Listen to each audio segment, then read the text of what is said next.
Barda updates, and pa yung group picture nila. Diyan sa photo booth, yan sila Barbie, David, sama ang Team Barda at Daddy Tony.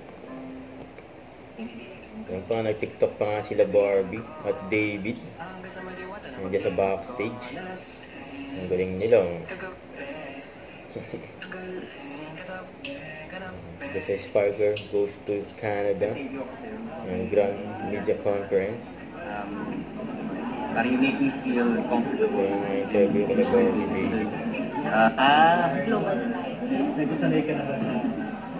I think, hindi ako masyado naman pressure sa mga sa mga performances namin ni Barbie together because I'm used to her and comfy ako around her. Pero siguro kinakabahan ako dun sa sayaw.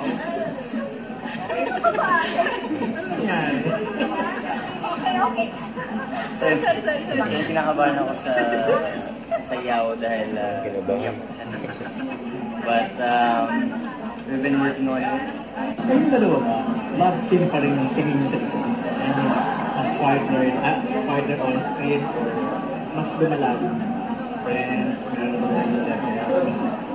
May lalim. pero parang kinakapago pa. May lalim na.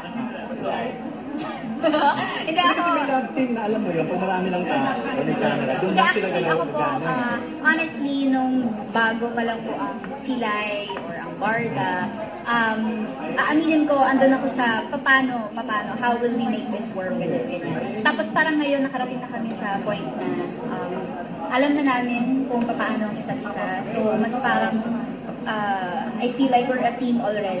Kumbaga, alam namin ng weaknesses, alam namin ng strengths ng isa't isa, alam namin kung alin yung masiyahay, alin yung medyo isa-set aside muna, diba?